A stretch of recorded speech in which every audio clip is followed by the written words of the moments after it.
পৃথিবীতে একটা খেলা চলে। খেলাটা হচ্ছে স্বার্থ, মায়া, ক্ষমতা এইসবের। দেখবেন কেউ কেউ নিজের স্বার্থ ছাড়া এক চুলও নড়বে না, আর কেউ কেউ মায়ায় পড়ে স্বার্থ ছাড়াই নিজের সর্বস্ব বিলিয়ে দেয়। আবার কেউ কেউ ক্ষমতার দাপটে সব কিছু কেড়ে নেয়।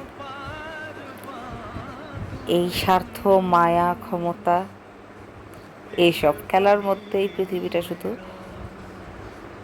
জাস্ট গোল গোল ঘুরতে থাকে। আর আমরা মানুষেরা এই সব মোহে পড়ে একটা সময়ে আমাদের জীবনের শেষ সময়ে পৌঁছে যাই।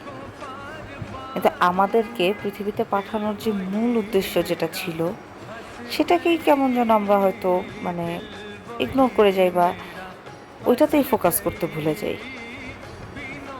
আসলে কি আমরা সব খেলা খেলতে এসেছিলাম?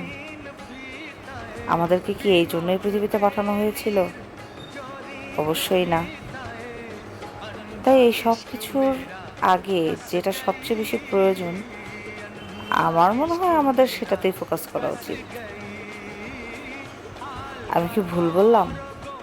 কমেন্ট করে জানাবেন নিশ্চয়ই। ধন্যবাদ।